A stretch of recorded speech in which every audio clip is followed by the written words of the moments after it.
Era la mañana del 5 de julio de 2021. Habían pasado menos de 24 horas desde que la madre de una joven de 21 años denunció su desaparición. Se suponía que había ido al cumpleaños de una amiga a pasar un buen día, pero desde entonces se le perdió todo rastro. Mientras la familia de la chica recorría las calles del departamento de Zacapa, en Guatemala, buscaron pistas que los guiaran hacia ella. Un grupo de recolectores de leña se encontraba haciendo sus labores en una zona boscosa de Río Hondo, hasta que vislumbraron algo que los dejó sin respiración. El cuerpo de una mujer joven yacía sobre el pasto, con claras señales de violencia. Su cara estaba casi completamente desfigurada, pero su ropa no dejó lugar a dudas. Se trataba de la misma chica, que era buscada incansablemente. El hallazgo sería tan solo el puntapié de lo que se convertiría en uno de los casos más mediáticos de Guatemala. Jueces despedidos y privilegios para los sospechosos. El homicidio de aquella joven tendría de todo, menos justicia. Buenas noches, bienvenidos al Criminalista Nocturno.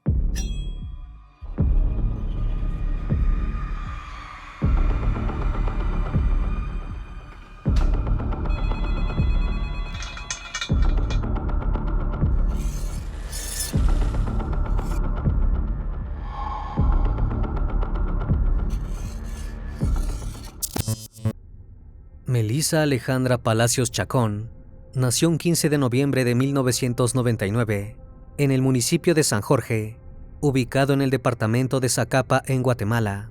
Fue la primera hija de Anabela Chacón, que posteriormente tuvo otra más de nombre Daniela. Sobre el paradero biológico de ambas niñas no trascendió información, pero Anabela no crió a sus hijas sola. Tuvo la ayuda de su madre y su hermana, quienes siempre les brindaron amor y contención a las niñas. Anabela trabajaba como agente en la Policía Nacional Civil, lo que le impedía pasar mucho tiempo con sus dos pequeñas. Por ende, ambas formaron un lazo muy cercano con su familia materna, llegando al punto de prácticamente vivir con su abuela.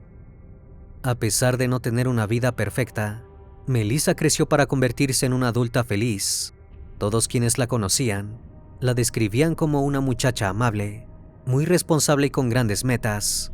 Era amante de los animales y desde muy pequeña soñaba con ser veterinaria, además de consentir a sus mascotas siempre que podía. Al terminar el colegio secundario, Melissa ingresó en la Universidad de San Carlos para estudiar la carrera que la convertiría en veterinaria. Soñaba con terminar los estudios, conseguir un trabajo relacionado al cuidado de animales e independizarse económicamente.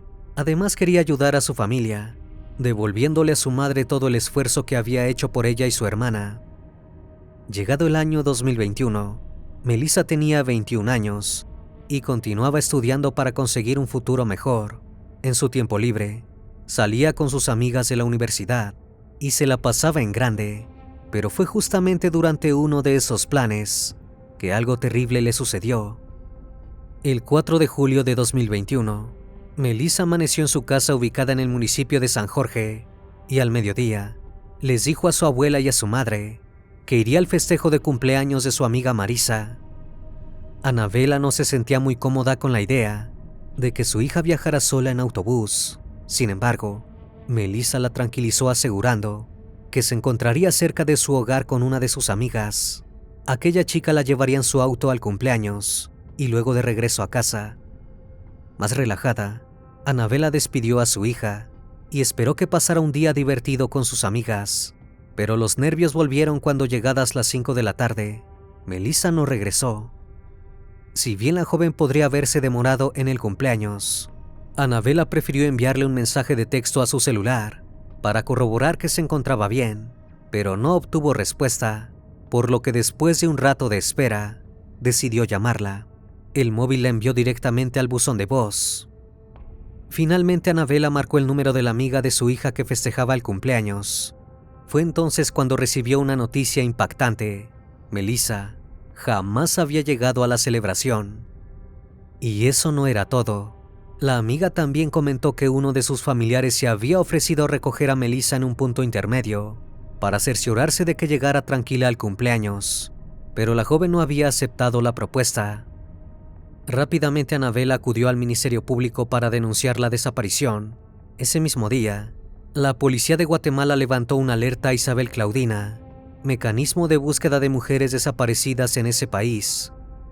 Paralelamente, la familia y amigas de Melissa recorrieron todas las zonas aledañas a su casa para intentar dar con su paradero, pero la búsqueda no escalaría mucho, porque las malas noticias llegaron pronto. La mañana del 5 de julio, a menos de 24 horas de la desaparición de Melissa, su familia recibió una dolorosa llamada. Las autoridades relataron que a orillas de un camino de terracería, un grupo de recolectores de leña había encontrado el cuerpo sin vida de una mujer, con características similares a la joven. El sitio del hallazgo era una zona boscosa de Río Hondo, en la aldea Las Palmas ubicada en Zacapa. Una vez que Annabela y sus otros allegados se acercaron, vieron que el cuerpo de Melissa tenía claras señales de violencia. Aunque el rostro estaba completamente deformado, tan solo una mirada a los zapatos y a la tela del vestido que sobresalía fueron suficientes para que la reconocieran. Mientras los bomberos municipales escoltaban el cuerpo, Annabela se aferró a él mientras lloraba desconsoladamente.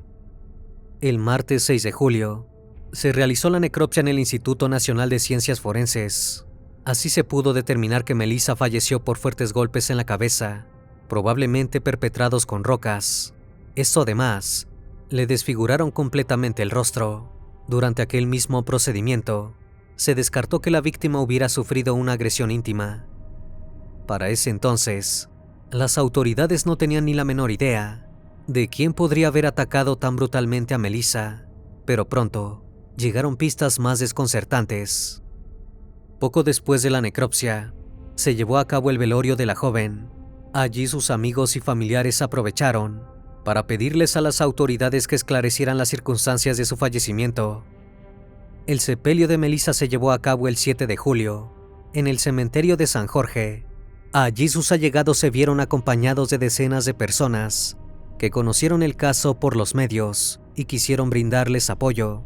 La mayoría de los asistentes llevaba playeras blancas, flores y globos del mismo color, en señal de homenaje a la víctima. El Ministerio Público encargó a un equipo especializado en feminicidios para que llevara adelante la investigación, ya que en ese entonces se presumía que el deceso de Melissa cabía en este tipo de delito. Finalmente, los peritos de la fiscalía pudieron acceder a los chats que la víctima había intercambiado poco antes de desaparecer, y hubo un audio en específico que les llamó la atención. Había sido enviado alrededor de la 1 del mediodía del 4 de marzo, luego de que Melissa saliera de su hogar rumbo al cumpleaños. En la grabación, la joven le indicaba a una amiga que le avisara a Marisa que llegaría tarde a la fiesta. Eso se debía a que se había encontrado con otra amiga para ir en auto, pero durante el trayecto se les había pinchado un neumático. De acuerdo con la investigación posterior, el audio fue enviado poco antes de que Melissa fuese golpeada brutalmente hasta quitarle la vida.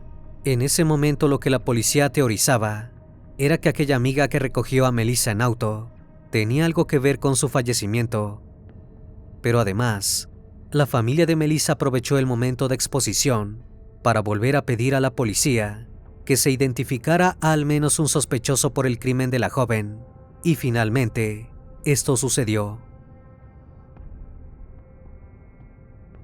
La policía pudo dar con las cámaras de seguridad de la cuadra de la casa de Melissa y de las zonas aledañas. Al ver el contenido, los agentes advirtieron que una joven y un hombre habían pasado a buscar a la víctima por su casa al mediodía del 4 de marzo. Las dos personas fueron identificadas como María Fernanda Bonilla Archila, de 20 años, y su guardaespaldas José Luis Marroquín, de 27 años. María Fernanda era una antigua amiga de Melissa, que supuestamente había sido compañera de estudios. Su nombre no era desconocido. Era hija de la empresaria y ex candidata a la alcaldía, Flor de María Bonilla Archila. Además, la muchacha era piloto de aviación y un año atrás había participado con un helicóptero en operaciones de ayuda durante un desastre natural. Muchos la consideraban una heroína, pero la perspectiva de los ciudadanos sobre ella estaba a punto de cambiar para siempre. Las imágenes de las cámaras de seguridad mostraban el recorrido realizado por los dos sospechosos, probando que ambos llevaron a Melissa hacia otro municipio. Durante más de 3 horas, María Fernanda y José Luis estuvieron desplazándose hasta detenerse en la zona boscosa de Río Hondo, donde más tarde fue localizado el cuerpo de la víctima. Para ese entonces, los agentes tenían ya la teoría de que en ese lapso Melissa fue golpeada hasta fallecer por sus agresores. Si bien la joven se defendió de ellos, María Fernanda y José Luis utilizaron una roca para concluir el siniestro acto y luego la abandonaron sin vida en aquella zona boscosa. Como si eso fuera poco, el peritaje realizado al celular de Melissa demostró que la última llamada que la joven había hecho antes de desaparecer fue justamente a María Fernanda. Posteriormente, los familiares de la joven recordaron que durante las horas que Melissa estuvo desaparecida, María Fernanda se puso en contacto con ellos para preguntarles si sabían algo acerca de su paradero. Incluso puso a disposición uno de sus helicópteros para ayudar en la búsqueda, pero sus mentiras habían terminado. El viernes 20 de agosto, la policía intentó arrestar a María Fernanda, pero cuando se apersonaron en su hogar, la joven no estaba allí. Recién el jueves 25 de agosto, efectivos de la policía pudieron ejecutar la orden de captura contra María Fernanda y José Luis. Durante el operativo, la joven sospechosa fue abordada por periodistas que le preguntaron acerca de su relación con la víctima. Ante esto, María Fernanda se limitó a responder que Melissa había sido su compañera de estudios. En cuanto a las razones por las que no se encontraba en su casa el viernes 20, cuando la buscaron para cumplir la orden de captura, María Fernanda se limitó a responder que ella era piloto y que constantemente estaba volando por distintos sitios. Se negó a dar más detalles, alegando que solamente iba a hablar ante el juez y que iba a aclarar muchas situaciones, señalando que habría otras personas implicadas en el crimen de Melissa. José Luis y María Fernanda quedaron detenidos y catalogados como los principales sospechosos del deceso de la joven.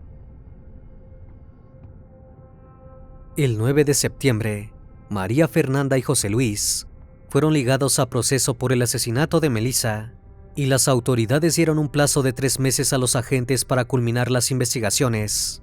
Los acusados debían esperar los avances del caso en prisión preventiva. Para entonces, algunos medios afirmaron que el móvil del crimen tendría algo que ver con el vínculo entre Melissa y María Fernanda.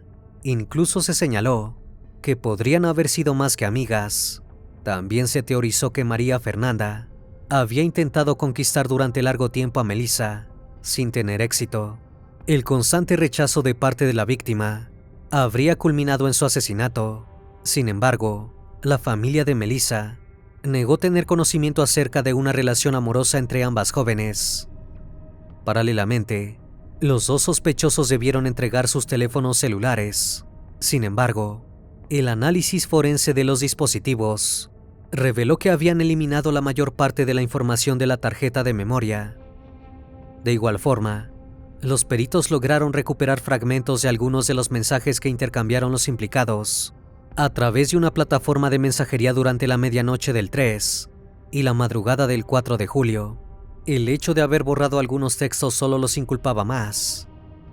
Si bien el contenido de la conversación no ha sido revelado, los medios indican que en aquellos chats María Fernanda y sus guardaespaldas se ponían de acuerdo para llevarse a Melissa a un lugar remoto y acabar con su vida a golpes.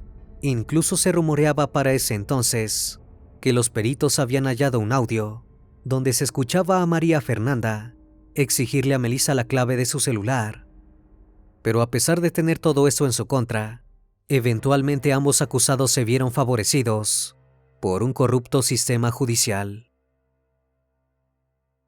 El 8 de diciembre de 2021, el juez de la causa José Maximino Morales González excluyó de la causa aquellos chats entre los agresores, donde hablaban explícitamente sobre cómo llevar a cabo el crimen, lo cual resultaba un punto clave en su contra, y como si esto fuera poco, cambió la clasificación jurídica del delito, modificándola de asesinato a homicidio en estado de emoción violenta para María Fernanda y a encubrimiento propio para José Luis. De acuerdo con la legislación de Guatemala, el cargo de asesinato podría derivar en una pena de hasta 20 años de cárcel, mientras que el delito de homicidio en estado de emoción violenta es penado con un tiempo de entre 5 y 8 años de prisión. Aquella condena sería considerablemente más leve de la solicitada por la Fiscalía y escandalizaba a la familia de la víctima. Y la reacción fue inmediata.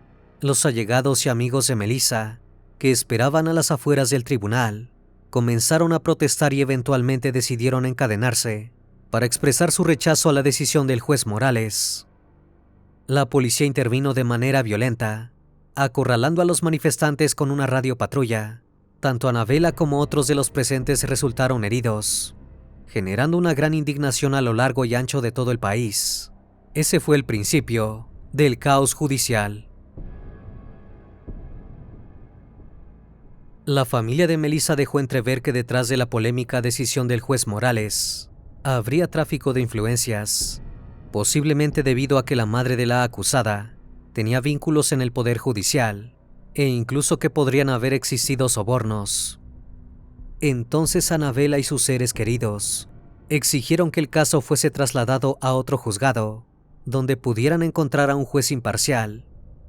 Crearon una página llamada Justicia por Melissa, donde afirmaron que el proceso estaba viciado y calificaron de corrupto al juez Morales. Indicaron que se aferraba a seguir ejerciendo funciones, pese a que existía una investigación en su contra por conducta deshonrosa. Los medios levantaron aquellos dichos y los internautas los apoyaron. Finalmente, el 13 de enero de 2022, el juez Morales informó que ya no seguiría a cargo del caso. Argumentó que su honorabilidad había sido dañada por los pronunciamientos de la familia de la víctima y su difusión en los medios. Rápidamente, la jueza Sandra Patricia Mejía Esquivel asumió el cargo. Desde entonces, el proceso judicial enfrentó constantes retrasos y recusaciones. La situación escaló aún más cuando el 25 de enero de aquel año, María Fernanda, la principal acusada, realizó una transmisión en vivo desde la cárcel de Zacapa.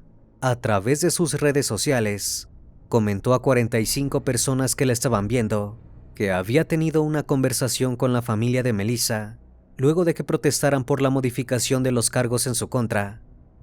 Como si de un chiste se tratara, María Fernanda comentó que quedaría en libertad, que ella no era culpable de nada y que los familiares de la víctima tenían que aceptar las cosas como eran. Al enterarse de la transmisión, Anabela y sus allegados denunciaron que la acusada gozaba de privilegios dentro de la cárcel.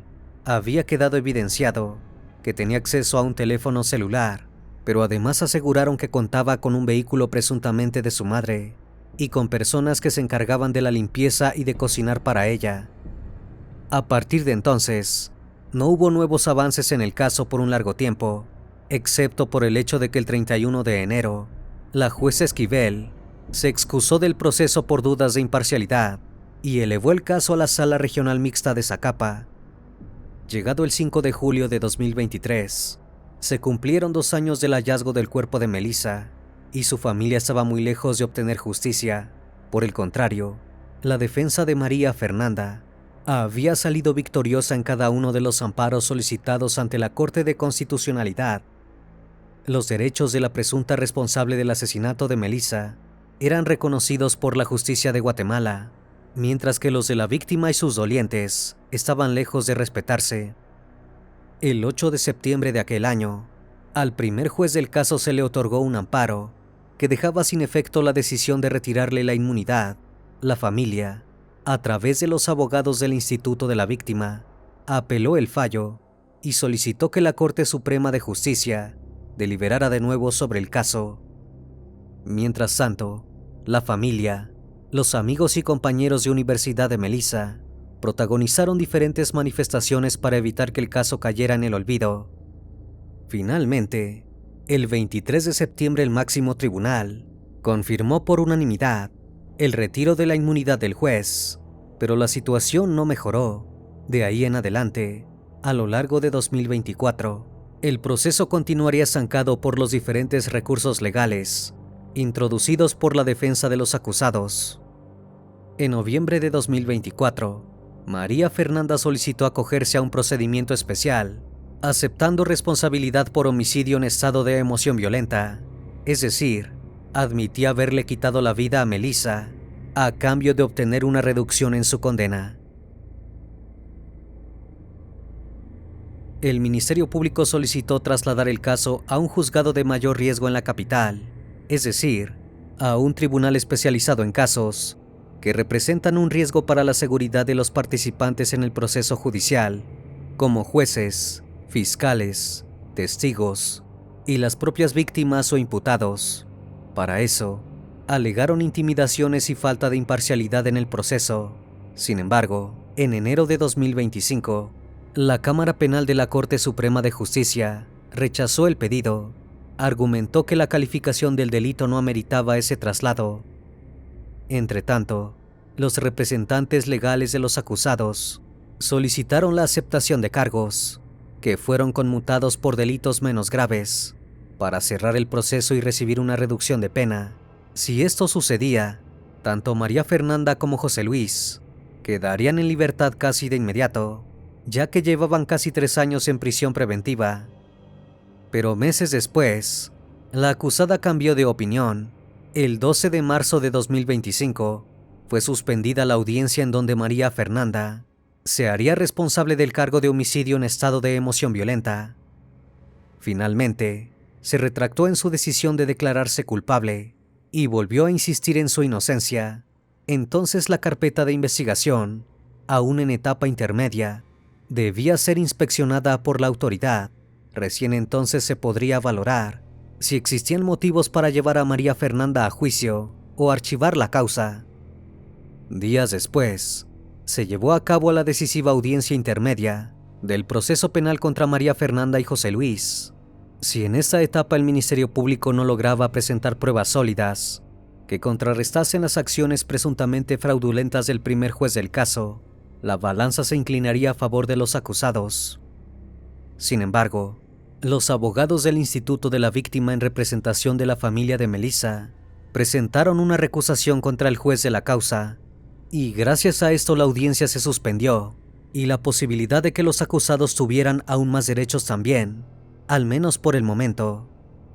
Según los juristas, en la anterior audiencia, la defensa de los acusados se había retractado del procedimiento de la ley de aceptación de cargos. De acuerdo con la normativa, eso debía implicar que el juez no debía inhibirse de continuar con el proceso, lo que generó un conflicto personal. Este mecanismo legal busca apartar a un juez de un caso cuando existen dudas sobre su imparcialidad y debe resolverse antes de reprogramar la audiencia intermedia, ya que allí se define si el caso irá a juicio y bajo qué clasificación del delito. De acuerdo con los abogados del Instituto de la Víctima, aunque el juez aceptó la recusación de manera parcial, lo hizo sin efecto suspensivo. Esto significaba que otro juez de ese mismo tribunal podría llevar a cabo la audiencia en los siguientes días y conocer la solicitud de la defensa, que buscaba que los acusados salieran de prisión. Ante esta acusación, el Instituto de la Víctima solicitó que el proceso fuera elevado a la Sala de la Corte de Apelaciones para que fuera esta instancia la que determinara quién continuaría conociendo el expediente judicial. Con esa evidencia, la fiscal y el Instituto de la Víctima buscaban restablecer la acusación por asesinato y garantizar una sentencia acorde a la gravedad del delito. María Fernanda no podía ser sentenciada a una pena de entre 2 y 8 años por un asesinato tan cruel. En aquella misma jornada, ocurrieron varios episodios que causaron polémica en los medios. Por un lado, estaba el hecho de que hubo un gran despliegue de seguridad alrededor de los acusados, especialmente para María Fernanda, quien llegó rodeada de protección privada y portando un chaleco antibalas. Nuevamente, el trato diferencial se hizo notar. Pero además, algunas de las personas que permanecían en las afueras del tribunal pidiendo justicia, la mayoría de ellos allegados de Melissa y activistas, denunciaron que fueron amenazados por algunos de los miembros del grupo de civiles armados que llegó al lugar escoltando a la acusada. Y como si eso fuera poco, también generaron controversia las declaraciones de María Fernanda. Después de la suspensión del acto, la mujer expresó ante los periodistas presentes: "No sé cuál es el temor de que yo, en su momento, pueda obtener la libertad si ellos, la familia de Melissa, están conscientes de que mi delito no es asesinato. Mi delito es homicidio en estado de emoción violenta.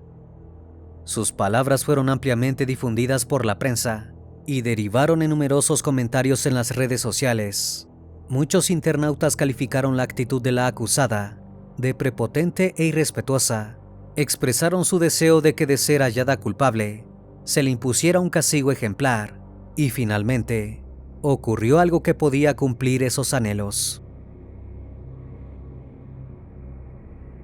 El Instituto de la Víctima informó que la Sala Mixta de la Corte de Apelaciones de Chiquimula dio trámite a la recusación presentada en contra del juez de primera instancia penal del referido departamento, Juan José Regalado Rivas, quien llevaba el proceso por el deceso de Melissa. Al mismo tiempo, la Sala de Chiquimula dejó en suspenso la resolución del juez, con la que fijó fecha para conocer la etapa intermedia y la revisión de medidas solicitada por María Fernanda, con la que pretendía salir de prisión preventiva. Además, el Instituto de la Víctima agregó que continuarían con las acciones legales para revertir la decisión del juez Morales, quien reformó el delito de asesinato por el de homicidio en estado de emoción violenta. Finalmente, el Ministerio Público confirmó la existencia de un audio que terminó de cerrar las dudas de la ciudadanía. La grabación había sido hecha aparentemente minutos antes del crimen y había sido extraída de un video que se filtró en redes sociales. En la misma, se podía escuchar lo que parecía ser una discusión entre María Fernanda y Melissa. La acusada le exigía que no siguiera hablando sobre ella, aunque en ningún momento dejaba en claro qué era lo que Melissa había dicho. También se escuchaba a la víctima, quien entre gritos desgarradores imploraba que la dejasen tranquila, y bajo amenaza, María Fernanda le exigía la contraseña de su teléfono. Después de eso no se podía oír nuevamente la voz de Melissa, pero sí los golpes. Estos serían los que habrían terminado con la vida de la víctima. Pero eso no era todo. A los mensajes de WhatsApp que los dos acusados intercambiaron la noche previa al asesinato de Melissa y el audio en el que ella suplicaba para que dejaran de lastimarla, se sumó algo más: la colaboración de un testigo clave en el caso.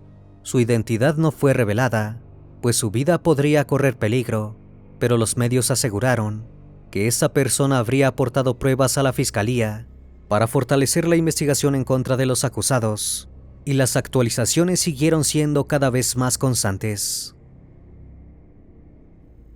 El 4 de mayo, la familia de Melissa llevó a cabo una protesta en la ciudad de Guatemala para exigir al organismo judicial trasladar el caso contra los acusados de homicidio de la joven a un tribunal de mayor riesgo en la capital del país.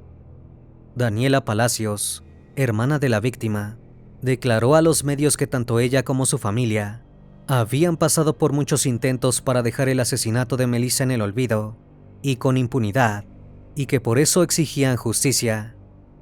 Al acto le siguió una movilización que culminó en la Corte Suprema de Justicia. Allí la familia de Melissa pidió a los magistrados trasladar el caso a un juzgado especializado en procesos de alto impacto, afirmando nuevamente que a su criterio, los tribunales de las provincias de Zacapa y Chiquimula habían cometido irregularidades. Cuando Anabela tomó el micrófono, indicó que le apagaron la vida cuando su hija fue asesinada, y alertó que si el caso seguía en manos del juzgado actual, los acusados podrían recibir más beneficios y ser condenados por cargos menores. Al final de la marcha, la mujer agradeció a las más de 100 personas que se movilizaron junto a ella para exigir justicia por su hija. El 21 de mayo, el Juzgado de Primera Instancia Penal y Narcoactividad de turno de Chiquimula programó la audiencia para el próximo 9 de junio. Allí se discutiría si María Fernanda sería enviada o no a juicio por el delito de homicidio en estado de emoción violenta, mientras que José por el de encubrimiento propio. Sin embargo, Edgar Gómez, fiscal de feminicidio del MP, indicó que la Cámara Penal aún no resuelve la solicitud de traslado del caso a un juzgado de mayor riesgo en la ciudad capital. En la notificación del juzgado, también se mencionó que se rechazó la solicitud del sistema penitenciario para que María Fernanda compareciera por videoconferencia por temas de seguridad, y se señaló además que por ser un caso mediático se solicitó la presencia de la Policía Nacional Civil, debían brindar seguridad perimetral por un tiempo de 24 horas en el juzgado, desde el 8 de junio hasta el 10 de junio. La familia de Melissa emitió su postura sobre esto, expresando que la decisión del juzgado contradecía la resolución de la Corte Suprema de Justicia, que ordenó que la Cámara Penal desarrollara la audiencia para analizar el traslado del caso a un juzgado de mayor riesgo. A la fecha de realización de ese video, el caso de Melissa Palacios está lejos de cerrarse. Las nuevas pruebas, como los audios presuntamente grabados antes de su fallecimiento, y la recuperación de evidencia clave, como los chats entre los acusados, podrían ser determinantes. Quizás, al final se pueda garantizar una sentencia acorde con la gravedad del caso. Lo cierto es que María Fernanda ha estado muy protegida desde el inicio del proceso. Si bien los medios han afirmado que el móvil del crimen podría ser un romance o enamoramiento de la víctima, nada de esto ha sido probado. La historia completa está aún muy difusa y el caso cuenta con más interrogantes que respuestas. Mientras se reprograma la nueva audiencia en contra de Fernanda Bonilla, la familia de Melissa continúa exigiendo justicia. No puede ser que la persona que, según se ha podido escuchar en audios, agredió brutalmente a Melissa, siga paseándose por los medios y burlándose de la situación, y además, que goce de todo tipo de privilegios en prisión preventiva, tiempo que debería utilizar para pensar en las consecuencias de sus actos. De acuerdo con la Policía Nacional Civil, durante 2024 en Guatemala, se registraron 579 decesos violentos de mujeres, y tan solo 180 de estos casos fueron llevados a tribunales como casos de feminicidio. ¿Quedará el caso de Melissa Palacios también en el olvido? ¿Jugará un rol importante la corrupción judicial en la decisión final? ¿O María Fernanda pasará en prisión los años que le corresponden? Lo cierto es que se ha normalizado la corrupción para las autoridades, quienes parecen hacer oídos sordos ante las múltiples denuncias de la falta de justicia de las víctimas. Una vez más, estimado público, agradezco su compañía. Gracias por estar presentes en esta nueva transmisión. Recuerden que pueden seguirme en redes sociales.